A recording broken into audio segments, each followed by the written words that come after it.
Hi folks, I'm Alan Watt, and this is Cutting Through the Matrix on the 20th of August 2017. The time's flying in, isn't it? Eh? It's just zipping by, as they say. It always strikes me as amazing, really amazing, when you read articles by what's called the mainstream media, and any other media for that matter, that they don't seem to connect the past with the present. And that's the secret of controlling billions of people across the world.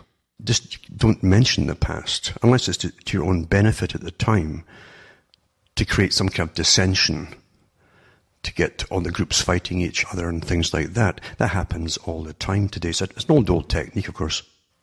But what gets me is that if I asked you, when did you last drive your car or go for a walk, you'd probably remember. And if I said to you, well, how did you get from A to B? You say, well, I walked or I drove. And yes, they would remember it. But if you said to them, okay, think about 10 years ago and how the system was then, to today, or even 20 years ago, for those that are older, to the present time, and how did we get from there with the system then to the system we have now? And a blank stare will come across their face because they can't remember. Most of what they've accepted has been done so slickly to them that they have accepted the changes without even thinking through them. Such as NAFTA, there was the old thing that came out in the 90s, the free trade agreements, the World Trade Organization, all the stuff that brought them in, the GATT treaty and so on with China, and all their manufacturing going over to China after all those things were signed into law, until they're left with a service economy. And now the service economy is all they have. And they think that's normal because they haven't consciously thought through all the rest of it. Isn't that astonishing, really? Where things that really you depended upon manufacturing for a future, for yourself and children too, was all taken out your hands by higher powers that didn't even mention it to you when they were doing it. Didn't ask for your approval. They just did it. And you're left high and dry. A whole generation was left high and dry, basically, having to try to find 3 or 4 jobs to work one after the other per day to make ends meet when other jobs went out of the country. Canada, the States, and other countries too. Happened all at once. And it was all drafted up by, I've said so many times, the Royal Institute for International Affairs, this private club with this American branch, the Council on Foreign Relations, who drafted it all up, made it all happen, made it possible, gave it to the governments to sign, and that was it. So why bother voting for governments that do what they're told obediently? And they all know it. All the politicians are darn well aware of what runs them. Not necessarily the whole world, but they know what runs them personally. They know to obey and do what they're told. They all know that. But getting back to what I was saying there, isn't it astonishing how people have literally accepted this what they have today, this strange system they have today, this alien system, really, of this service economy and massive welfare system to take up the slack from all the unemployed that's left without work. And again, the almost surreal system of dishing out cheap electronics to really keep people engrossed in fantasy forever. That's a fantastic tool, isn't it? To keep them in place and to keep them out of demanding to have real jobs, real futures, and something they can actually count on and bank on. And it took me back too to how I lived through it. I knew what was going on at the time. And I can remember way back to even the free trade agreements for the Americas. I remember too, you have the Council of Americas, another organization that was set up a long, long, long time ago to make all this happen. You don't vote for them either. And again, you have these big magnates today, big magnates who have enough money to float or sink nations, these individuals. that have been told to come forward by themselves, of course. They tell all the newspapers what to print, and they should come forward and take up their rightful place in governing us, simply because they're stinking rich. And believe you me, they didn't get their money in honest ways. It goes back to the old traditions of the so-called Neoplatonic Gnostic groups, who were into Kabbalah, etc. But they believed in a time where the world would be run by themselves, the benevolent dictators. Benevolent dictators. And that's what you have when you have articles appearing in the newspapers by the Council on Foreign Relations saying that basically the top multi-billionaires who own corporations should be taking their rightful place in governing the people. Well, that's a new system of government for those who haven't quite figured it out. And believe you me too, there's no such thing as benevolent anything in power. Nothing is benevolent in power. That's why you have to have so many checks over those who seem to be on top of the power game. But they're not the bosses either, as I say. There's organizations above them all. There really are. Above them all. There's not a politician or president or prime minister in the world who doesn't know. He might not know when he starts in some countries, but in the Western countries they certainly do. But they know darn well that they're not at the top of the pole here. And those that they go borrowing money from all the time remind them of it constantly. As I say, people who can sink countries overnight if they want to withdraw money. That's power. And it's only power too if you're not ready for it, and if you have enough gutsy politicians to say, well, we're ready for it. If they want to pull their money out, we will survive, and here's all the contingency plans, etc. And then bring in a new system. But that will never happen because, you see, those at the top have never been conquered, and they always manage the future and plan the future, make it happen, so that they're always in charge. Always in charge. But as I say, most folk float through reality. They're conditioned by the media and everything else, and even entertainment, to simply flow along and don't be involved. And as I say, if you ask them, how would you get from here, 1 year, to 10, 15, 20 years later, down to here, they don't really know. They think it must have happened naturally, simply because it happened at all. It must be natural. And I always reference, it came from a book, but it was a movie too, on Maxwell, the big mogul in Britain, who had a massive pyramid scam on the go with newspapers and other businesses. And he borrowed money from one to put on the other and back and forth and all the rest, like a shell game. And eventually it all collapsed. But he got out of the country. And but what was interesting about him too, he was an awfully good con man. And much like Bernie Madoff, in a sense, a system built as a pyramid scheme. And highly respected, the doors all open for him, and people almost lay down in the puddles for him, you might say, because that's what, unfortunately, people who are poor do to those who have a tremendous wealth behind them. And Maxwell did take friends up onto the top of his massive building in London, and they'd have dinner out in the open and served by butlers and all the rest of it.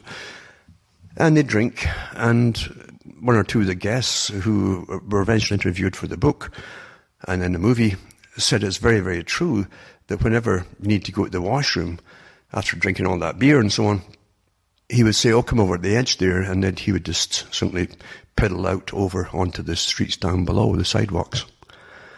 And one of them said to them, we can't do that. The people will know. They'll be furious. And so those people down there, they know nothing. They see nothing. They'll never know. And that's how it happens. That's how it happens. Tremendous things are done to the public, and the public are generally unaware of it. They're distracted by all the little things they have to do to survive, to get along, or they're being distracted by advertising or shopping or something. Lots of things to take their time away, their attention away, into other areas. And that's one of the greatest tricks, of course, for controlling the population. Always divert their attention into some completely irrelevant area if you want to do things on the other side of the planet, you might say. That happens all the time, doesn't it? Oh, don't look at that. Look at North Korea. Oh. Yet look at all the jobs elsewhere in the world now, all in China. All in China. I remember reading some books a long, long time ago to do with the thoughts of the different Marxists, and what they wanted to do at the turn of the 20th century was to order society, divide labor, decide who would be put into, literally, you're in this group here, you're in that group there. There's the choices you get under Marxism. And, of course, the ones at the top, the thinkers, they would live better than everyone else, and they would have a much, much better lifestyle than anyone else as well. You know, the real workers down below them.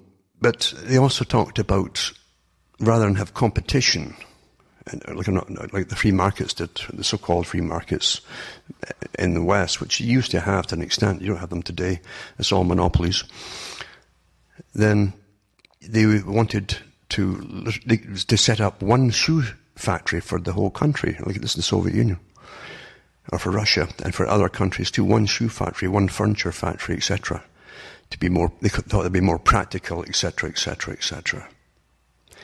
And you just simply look at what they do in China, and they pretty well accomplished that, for those who haven't quite figured it out yet. There's one island, apparently, of China that makes pretty well all the laptops that you see there, with all the different names on them, but they're all made in the same factory on an island there. And you got to remember, too, that China is still labelled a communist country.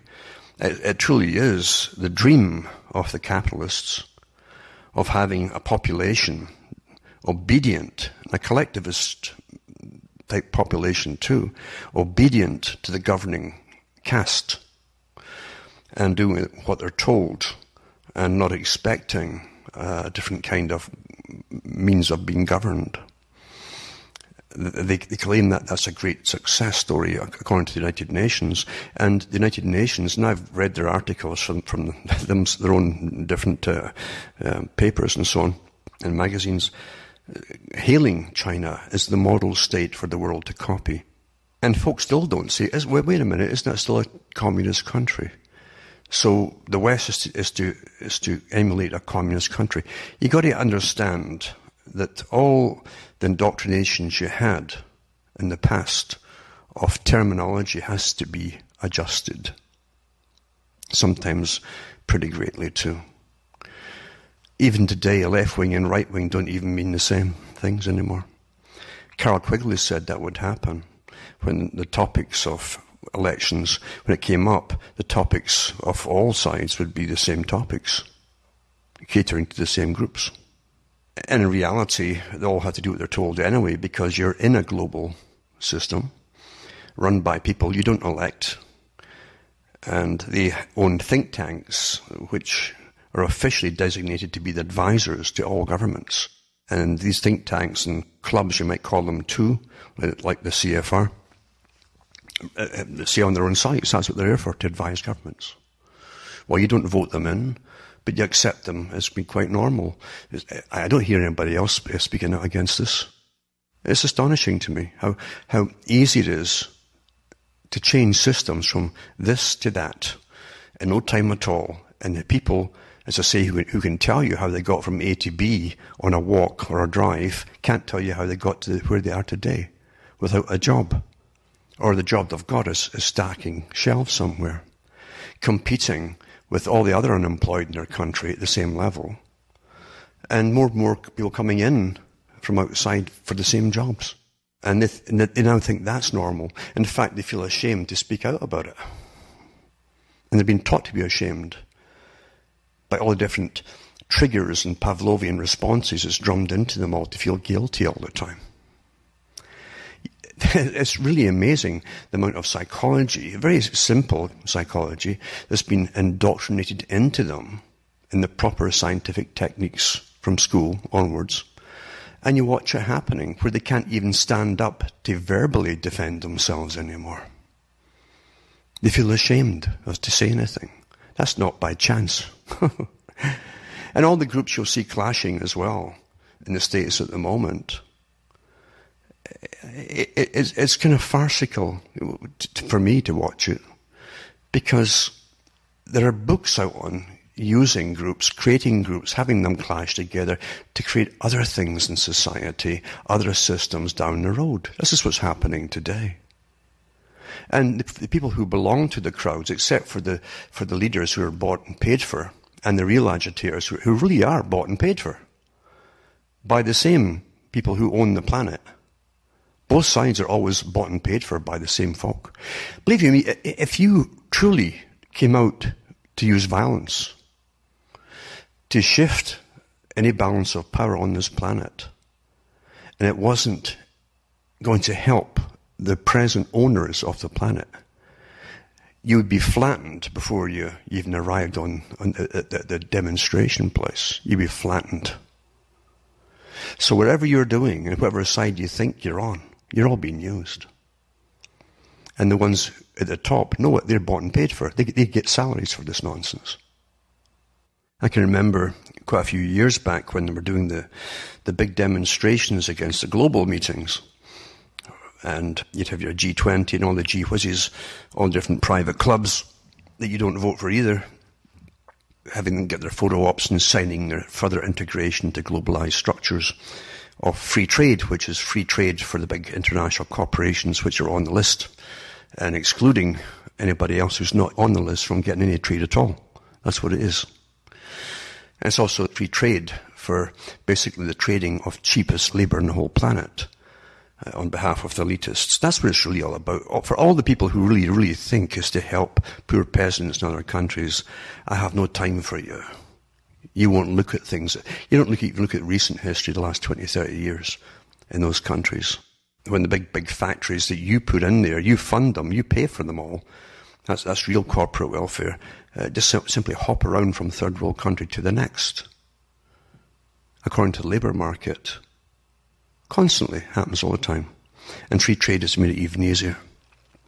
And now you're doing the same thing in your own countries. Now you're starting to pay big international corporations to come into your country, and you pay to build their factories. You build the roads into their factories, etc., etc. And then they bring in the robots and so on. And then you have no jobs anyway, so it makes some difference. But you paid for all. That's the new system, corporate welfare. You pay so that those who are already stinking rich can get even more stinking rich. They get rather high, you might say. But getting back to Maxwell again, when it comes to awareness, he knows the population. He knows the techniques that are used upon them, way down below on the sidewalks. And he says, those people down there, they won't notice anything. And you pee on them.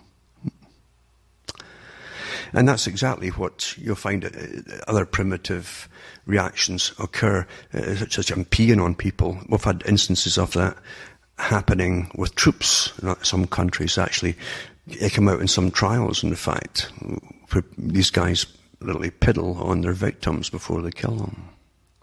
Very animalistic. And so it goes. But I've heard of other ones too. Multi-millionaires. Happened in Scotland once with a builder who owned big, massive building, a construction across the country.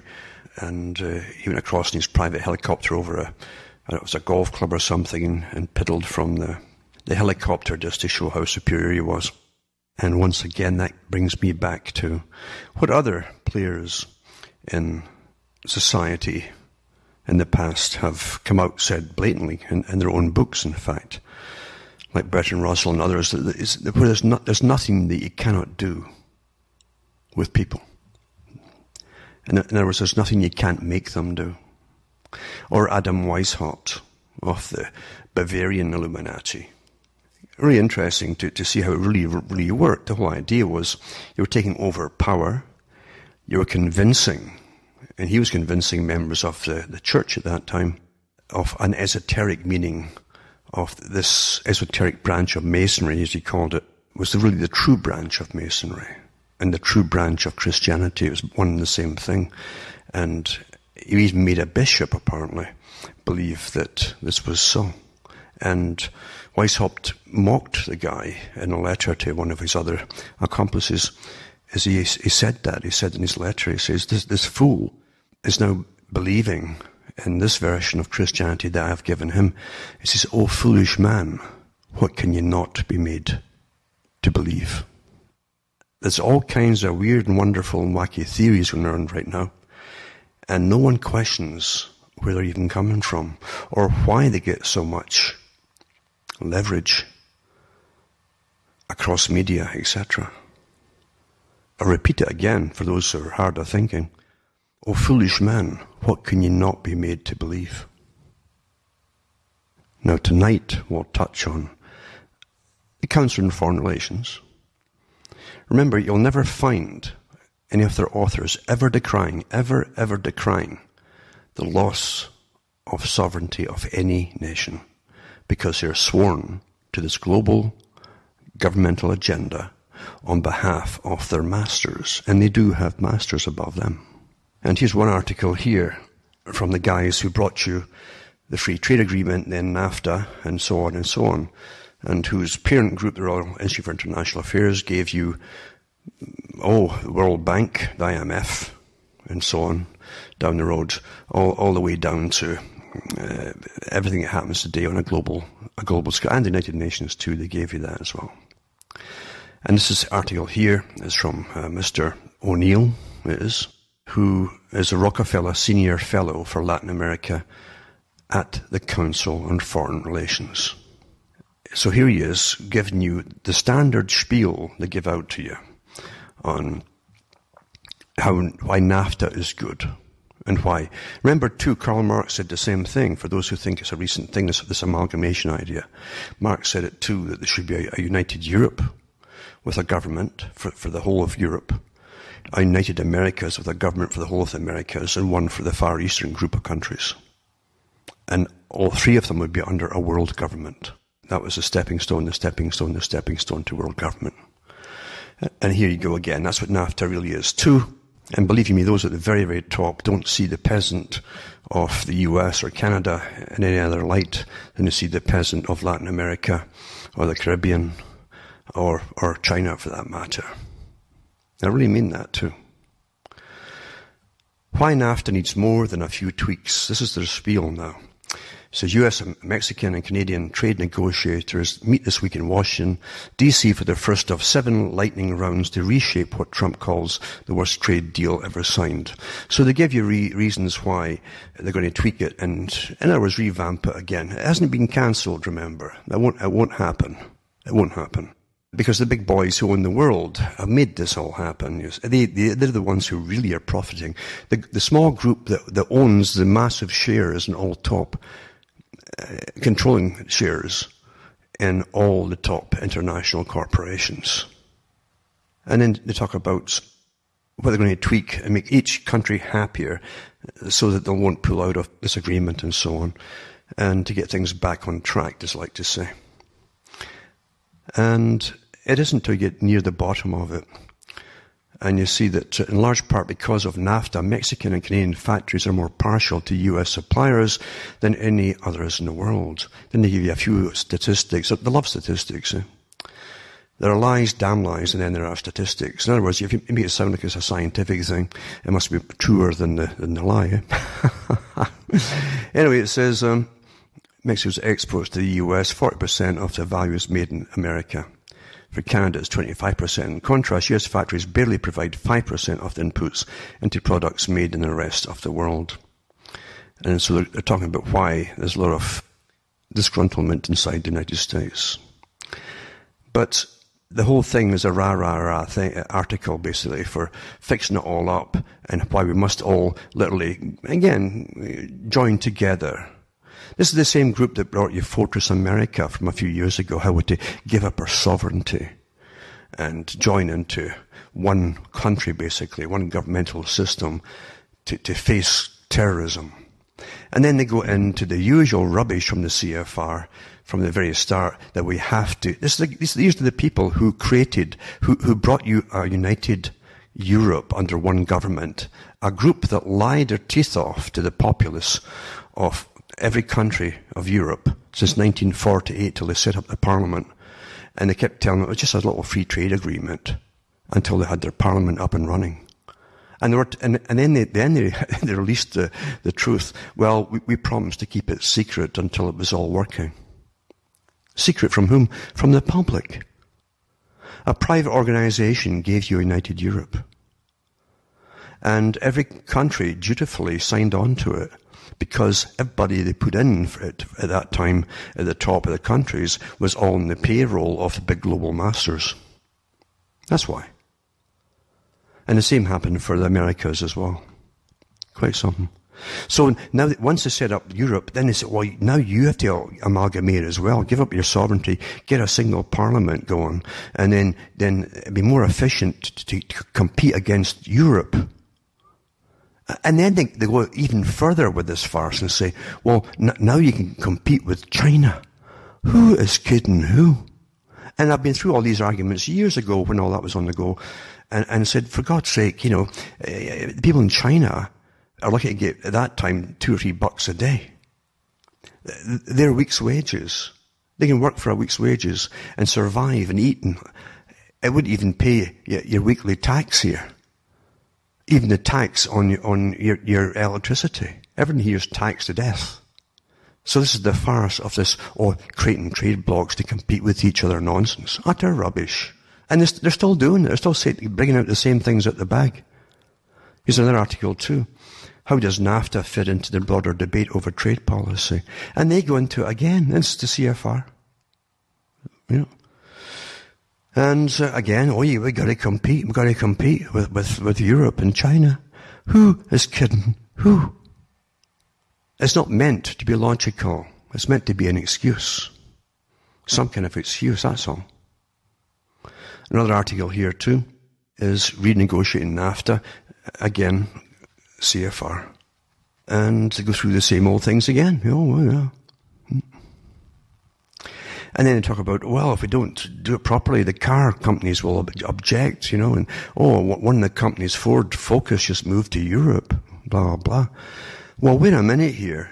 So they're saying we should give up our sovereignty. All the countries give up our sovereignty to a continental government so we can bribe factories to stay here. Huh? Again, corporate welfare. We'll build you new factories, please stay. We'll build the roads coming into them, please stay. We'll supply all the electricity for you and pay for it all, please stay. It's astonishing. It's in your face what this is. This system. It really is. And the public never even got the vote on this. Yep. That's quite something. And that's what they give you, free trade. That's what they call free trade, eh? Free trade. Beautiful. And again, too, remember, as I said last week, factories can even make money without doing a darn thing, just by applying to come into your country and setting up a factory or workplace, and then saying that they want to pay your people the same wages that they would pay them back home in their own countries.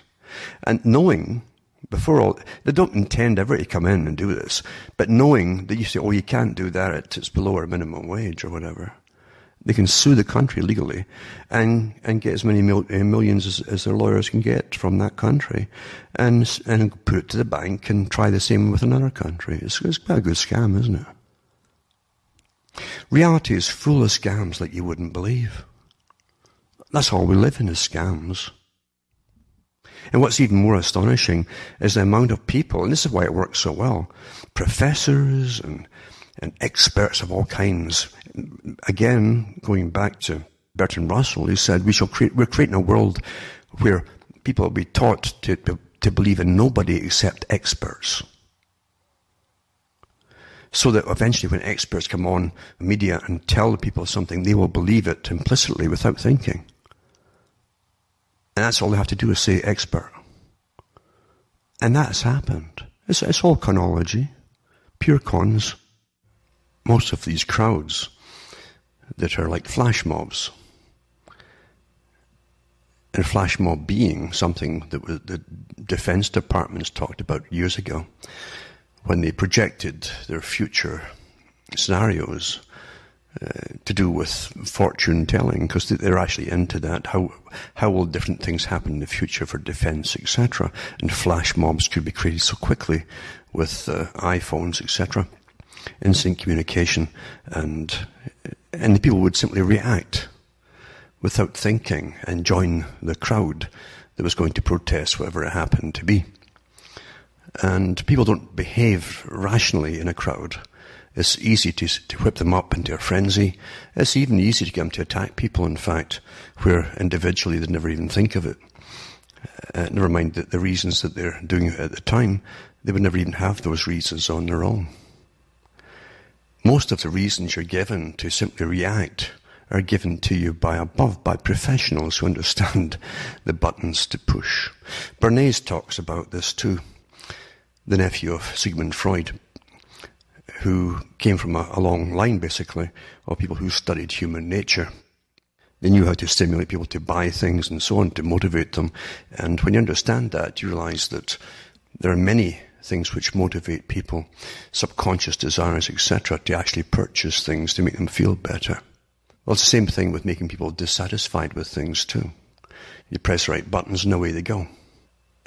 I always say that if you see a crowd on one side and a crowd on the other, and they've both got signs for you to join them, try to find a path out of there and get out very, very quickly. Because if you're in a crowd, you're going to be used.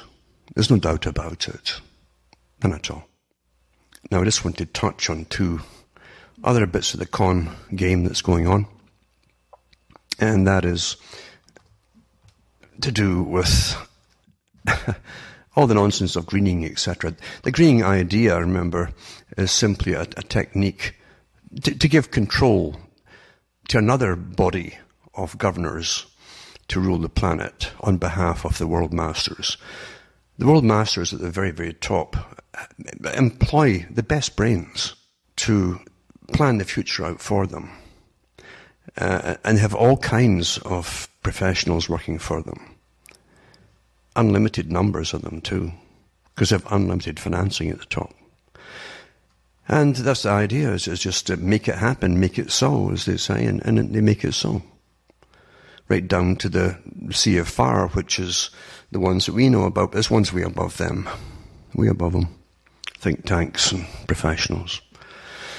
And the idea is, the future, as I've said many times over, and I'm glad to see that our talk show hosts have grabbed the stuff that I talk about, and when it comes down to the communistic system they're bringing in under socialism to manage the masses of people on behalf of the ultra-wealthy above them who really rule it all. They're the real rulers. But they use all these socialistic, communistic bureaucracies to manage the public, and it's to get tighter and tighter and tighter into the planned society. And communism is the best way to do it. Give you causes. And the youngsters will take off with causes. I love causes when you're young. And austerity. You got to stop consuming so much. You can't heat yourself so much. You're killing the planet. Freeze to death. And so on and so on. And that's what it's all coming to. It's quite easy to create fanatics with the right indoctrination from an early age. And then they're used by their bosses above them. And if they don't fulfill the plans of their bosses above them, they'll suffer, and they will apologize. Whether they have or haven't done anything wrong, they'll feel so guilty. We saw all during the Cold War, when they had the trials in Russia. All these staged trials of different leaders, dedicated fanatics, who had somehow let down or were accused of letting down the system, and they were all, oh my God, apologetic for it. George Orwell had it in 1984. It wasn't enough that you felt it all and you repeated what you were told to say by your torturer. You had to believe it yourself, that you were the nasty, terrible person that they said you were. And you'd feel the shame. We are understood and tweaked so often by the masters that it's, you can't even keep score of all. During the year, so much of it, constantly getting at, all the little jibes they're getting at you have been bad, bad. And they haven't stopped, they just keep going, don't they? Do you think that all those people at the very, very top who have their own private jets, sometimes fleets of them, who go all over the planet, which a good part of which they own, are going to cut back on their travelling because of carbon and all that nonsense, which they themselves will laugh at because they know it's a joke. But it's important that you believe it's all true, because it's you, the sheep, who are going to get fleeced. There's an article here. It says, Morgan Stanley, Tesla is not as green as you think. And it's not a bad article. But it says the International Banking Behemoth released the results of a study on the best green companies in which to invest. This is based, said the bank, on the assumption that some, perhaps many, investors who have drunk the green Kool-Aid want to invest in ways to save the environment and fight against climate change. Missing from the top of their list is perhaps the most visible green automobile company, Tesla, Inc., formerly known as Tesla Motors. After comparing the savings in carbon dioxide, this is the great joke too, how you're going to save carbon dioxide, achieved by Tesla's high-mileage electric vehicles to all the secondary and tertiary factors involved in their manufacture, Morgan Stanley said the carbon emissions generated by the electricity required are greater than those saved by cutting out direct vehicle emissions. That Tesla wasn't near to the top, said the bank, was one of the biggest surprises of the study. Part of the problem, said the report, is that the electricity is largely generated by burning fossil fuels, with 72% of electricity produced in the US by fossil fuels. The CO2 emissions from the electricity generation are still material, said the bank. You understand that? 72% of electricity produced in the US is still by fossil fuels. That's what they want to call fossil fuels anyway. And they're cutting back on coal, etc. Now, where do you think they're going to get the electricity from for a whole nation of millions and millions of people when you've got electric cars on the go? Where do you think it's all going to come from if they cut out all these fossil fuels, as I like to call them? Huh? You're not going to be driving, folks. You're not meant to be, actually. The electric car is a partial measure to get rid of the standard vehicle, automobile. And then once they've done that, they'll jack the prices up. You won't get the taxpayer paying for a good chunk of your purchase, because that's what's happening right now. And you'll be paying the full cost, which you can't afford, and you'll be stuck. Or you have to move into a little city where you can get buses or something. That's the agenda. That's the purpose of it. It's not meant that you're driving around. They don't want you driving around it by any means down the road. No way. In fact, that's what they had in Agenda 21, remember, for those who bore to read it. It says there'll be no private vehicles in the future, the end of before the end of the 21st century, which we're in. There'll be no private vehicles. Be essential vehicles only. Anyway, it says this echoed conclusions made back in May by a British greenhouse gas expert, quotation marks, expert, Mike Berners-Lee, author of How Bad Are Bananas? The Carbon Footprint of Everything. That's the title of it. It says, if you're a relatively low-mileage person, you should stick with your gas-powered car. Enviros at Left Liberal Salon magazine interviewed with Berners-Lee, who admitted that green isn't just measured by tailpipe emissions, but by everything involved in building a Tesla. Important facts in determining carbon emissions include the weight of the vehicle, driving habits, and the source of the electricity that charges your car. It can be a much greener choice to keep the perfectly functional car you have, the normal car, the automobile, rather than go out and buy a new green one. Green, what a joke. It's not green. There's no such thing as green except grass. It says that CO2 calculation, which adds up everything involved in building a Tesla or any other vehicle, is called embodied carbon. All the energy required to build the car from the ground up. That includes extraction and processing of raw materials and shipping the parts and the vehicles themselves across oceans in oil or coal-fired tankers. It also includes the cost of building the massive plants to assemble them. For instance, Tesla received approval last December from the city of Fremont, California, to expand its present facility by 4.6 million square feet, which includes 12 growth zones around the site. This expansion includes the steel, concrete and plastic, not only in its construction, but in the production lines and computers that drive the robots. It's robotic. It's so much for jobs, eh? It also must encompass the tax credits that Fremont's politicians no doubt granted to keep Tesla from building its plant elsewhere. Why are we bribing? That's what I'm saying. Why? Who says we're supposed to bribe them to stay there? It's all chronology and crooked politicians across the Western world and elsewhere too. Believe you me, they get backhanders for all this stuff. Of course they do.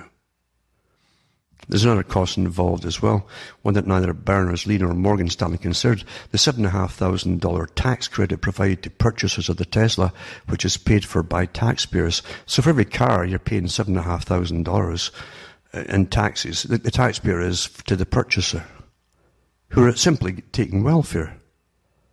What a racket.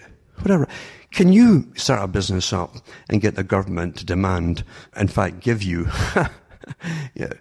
or give the purchaser of your spade or bucket or whatever it happens to be, thousands of dollars to buy it? Oh, come on. That's a bribe. These quotation marks incentives distort the market and tilt it in the favour of Tesla against its competitors. Without those incentives, credits and political enhancements, Tesla, which by the way has turned a profit in just 2 quarters in its 13-year existence, might just be a footnote in history. In other words, you can never know whether Tesla's electric car venture would ever pay off if the government wasn't paying it for them, paying the buyers. Either economically or environmentally, once a government, state, local or federal, gets involved in picking winners, meaning paying them, it distorts the market because it also automatically is involved in punishing losers, which is those who don't get the credits. Other companies which don't get money to folk can buy their cars. So one cannot ever be sure whether the free market driven by consumer choice would reward Tesla with profitability or even allow its continued existence. And it goes on and on. But it's true enough. But again, truth doesn't matter today to most folk, because they will buy out of being trendy. Oh, I'm good, I'm trendy. I got an electric car. Never mind the fact that the poor peasants around you help pay for it. So you could have that electric car and be so trendy. But when government is backing corporations to start with, you better forget all this greening rubbish. Your government is promoting certain corporations. Is that what government's there for? Is that impartial? Of course it isn't. There's a name for that. And then one of the other con men too, once you get into the Trilateral Commission and CFR and so on, but especially the Trilaterals and a few other ones around that same category, you're guaranteed a life of financial ease, believe you me. No matter what you do or don't do. Most of them do nothing, except collect cash. It's interesting to me to look at Al Gore, for instance, and all his prattle about pushing this through. They have different selected people who are there to promote the green agenda, meaning plundering the public, getting them into the new austerity mode through higher taxes for everything, right down to depopulation and so on, and get them into the cities, north rural areas.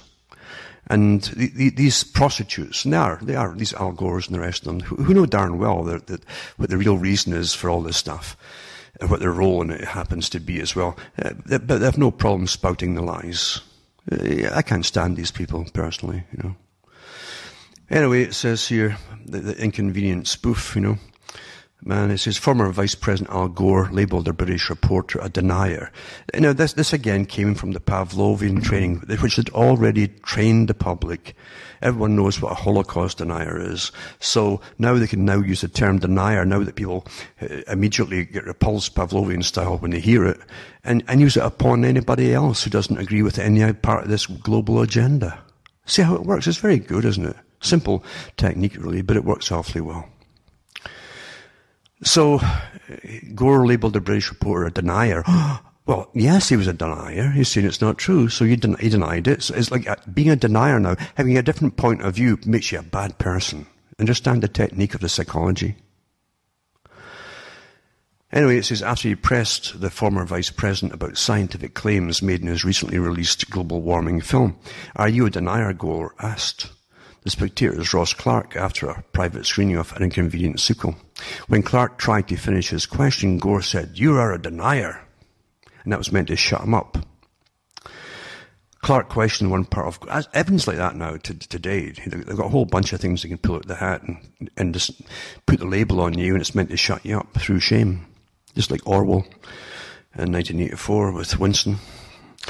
And it says Clark questioned one part of Gore's film that cuts from Gore on his melting glacier to a flooded street in Miami Beach, where, with a voiceover from Gore, making a strong connection between the two, he wrote an article.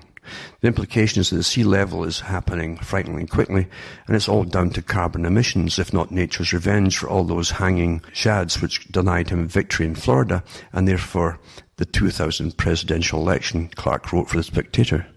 Clark was curious about the claims, so he asked Florida International University sea level expert Szymon Dwowinski about global warming's impact on sea level rise. Dwowinski said glacial melt did impact sea level rise, but the recent surge in sea levels in Miami had more to do with short-term variability caused by changes in ocean currents. There's many reasons why things go up and down. And Dwowinski also noted that subsidence is another major factor for flooding in Miami, much of which is built on reclaimed swamps and barrier islands. Most folk don't even know that. That much of the coast around the eastern board, it was all built up, man-made, and built up by fields. Look at all across Long Island and New York, and so that went on for well over 100 years. They actually had big tax breaks for people who want to reclaim land, and also took taxes and paid corporations in the early days, in fact, national corporations, who would make fortunes and try to reclaim more and more land from the sea. Oh. Anyway, it says, Clark wrote that satellite measurements reveal that some streets now lie 16 to 24 centimetres lower than they did 80 years ago. A recent study supports Wodinski's point. Sea level south of Cape Hatteras rose about 6 times faster than the global average from 2011 to 2015. The study found 2 large atmospheric patterns, most likely accounted for the hot spot off the southeast coast, the El Nino cycle and the North Atlantic Oscillation, the New York Times stated. But anyway, Gore wasn't interested in hearing inconvenient science. As soon as I mentioned Professor Wodinski's name, he countered, "Never heard of him. Is he a denier?" Clark wrote, adding Gore soon accused him of being a denier. And it says Clark was also confronted by a frosty PR woman in public relations who told him this is a film junket to promote the film, not an event to ask hard questions.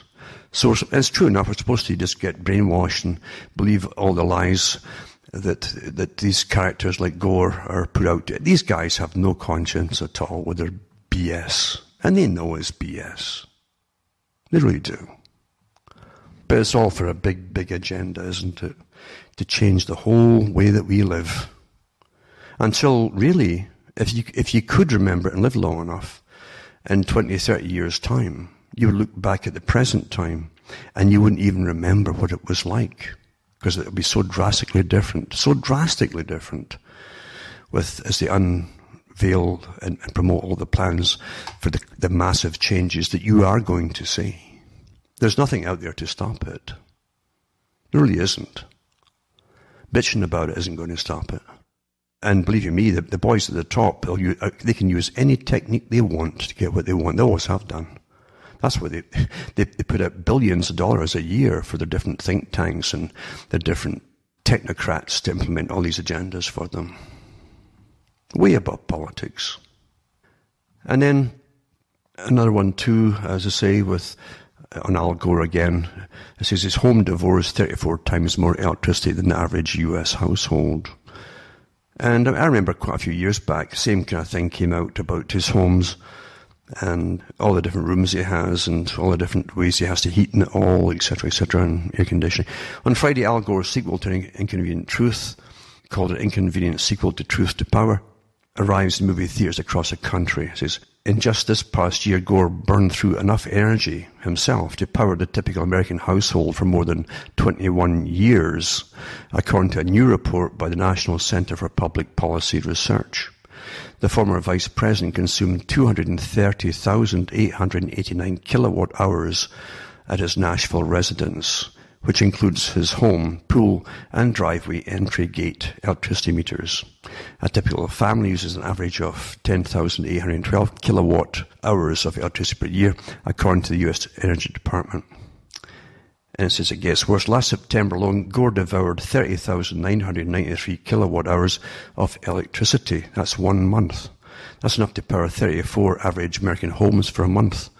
Over the last 12 months, Gore used more electricity just heating his outdoor swimming pool than 6 typical homes use in a year. And so on it goes. But facts don't matter. Facts don't matter. As I've said before, Gore knows darn well that it doesn't really matter. He doesn't believe in this stuff. It's just important that he makes you believe in it all. That's all. Because you're going to you're going to go into incredible austerity. And it's also putting a completely new value on, or devaluing human life even further. Because you will down the road see articles, and pretty shortly actually, like they do in Britain, to do with energy poverty. How many old folks should just die and freeze to death in the winter in their own homes because they can't afford fuel. Or they're not allowed to burn certain fuels. That's all coming too. Mark my words. Now I just want to touch on these little clashes they're having in the States. All managed, of course, and planned by the biggest boys above them all. And it's interesting to watch all this coming. I always try to look behind what's happening, not what they tell you, why it's happening, and so on. There's always reasons way above that. What's the goal of it all, etc. And part of it, too, is to train the general population that you need a new form of government that's going to be too violent, etc., and crazy to go on like this, and to rein in the rights and freedoms of everybody. That's part of it. But it's also to do with reflections from the past, you might say. You have, for instance, it's no coincidence that that's happening right now in the States with the clashes supposedly of the KKK, supposedly. And I'm kind of doubtful they even exist anymore, at least the way that they say that they did. And with the so-called far left groups as well that are against it all. But you see how they've set all this up too, about the removal of monuments. Now, it's well understood, again, to do with identity politics and the way that cultures are set up and how history is completely interwoven with the cultures that lived at a certain time and go on from a certain time onwards into the future with all those set parts of history embedded in their psyche. And you can't attack those things without massive backlash. This has been written about even in the book to do with crowds, put out at the end of the 1800s. And they were studied for that very reason again, even then, to do with revolutions and so on. Because revolutions are really what's behind all of this. And the revolutions behind all of this are managed by much, much bigger powers than little idiots at the bottom that are really battering each other with clubs and so on. They don't even know. They really don't even know about all the symbology behind all of it. Because it's happening across the world at the same time. Whenever you see that happening, you've got a worldwide coordination going on. We had that happen in Scotland not long ago too, with it says the Young Fathers, this group they had in Scotland supposedly. Never heard of them myself. But like all Western countries now, anybody who's into any kind of music or art or even novels are generally paid for by the government itself. And this one says, Scots R&B stars Young Fathers suffer racist backlash after claims the UK art galleries are full of privileged white people, meaning these are old paintings, when generally the population was white. Well, unless you get a time machine and go and change it, that's just the way it's going to be. But anyway, it says here, the R&B, now listen to this, the R&B group who won the Mercury Prize in 2014, and they're a mixed group, it says, made the controversial remarks in a video commissioned by the National Portrait Galleries in Edinburgh and London. So they're paid for by the state, basically, through grants, to bash the fact that these old portraits in UK galleries we're full of images of privileged white people. You know, this is shades of the communist nonsense, you see. And it's got deeper imagery behind it, because no one should be allowed to be mocked to this extent. This is racism. Of course it is. And it says it says the capital-based trio, two of whose members are black, remark at one point that those in the portraits are a long line of inbred spawn, soon to die out themselves. And they're getting paid to say this and do this, you see. It says the band then suffered vile racist abuse online, including comments on band members, etc. But the thing is, who started all this stuff? That they're paid to do this by the portrait galleries, basically. So the government's paying people to start racist riots, in a sense. It didn't come to that, but this is how you do it. And the government's paying this to happen.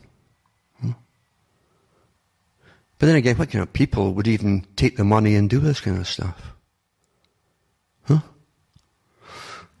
But facts have nothing to do with it again, right? And then you have this one here, City of Yarra Council's attack on Australia Day. The Prime Minister Malcolm Turnbull has criticised the Melbourne Council's decision to drop all references to Australia Day and cancel its annual citizenship ceremony, accusing it of repudiating Australian values and dividing the community. This is happening across the world right now. Same thing. Not by coincidence. If you haven't noticed, it's not coincidence. It's all managed. And again, they say refer to the day as January 26th until another term is adopted nationally. And it's all to do with the nasty people coming into Australia and taking it over. It doesn't mention the fact, too, that the people who were getting pumped into Australia, the nasty white folk, were generally prisoners themselves getting in chains. The facts got nothing to do with it. Yeah.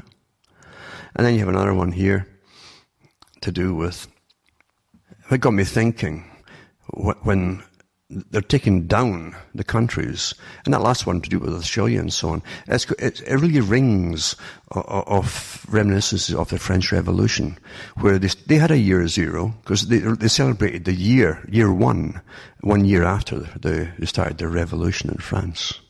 Year one. They got rid of all the history. That was the idea. You find the same thing when you go into Cambodia, 1975, by the Khmer Rouge. And they started their history off too after slaughtering people, and they called it Year Zero. That's when they started it all. You also have Year Zero popping up again in the WikiLeaks, with that bunch of stuff they released to the public. That's no coincidence either. But what you're seeing across the world is the old communist effort to destroy all history and start again with their new authoritarian system, where you will have no freedom of anything. You'll do as you say. You'll be beat senseless for the sins of your ancestors, according to these characters, even though your ancestors generally weren't involved in any sins like that. But that's got nothing to do with it again, because, again, facts don't matter. Eh? And it's all to suit the masters at the top, believe you me. And the masters at the top never panic over anything. Never panic over it, because everything that happens is under their control. I'm afraid that's it already. I've run out of time, and it's rather sad because I had a lot more to say. But maybe this will give you an idea of the other side of things. There are many levels to everything that goes on. And if you stick with the media, all you'll get is the most base level that you're meant to be sucked into without understanding it. And that's all done by design. From myself, Alan Watt, from Ontario, Canada, is good night. And may your God or your gods go with you.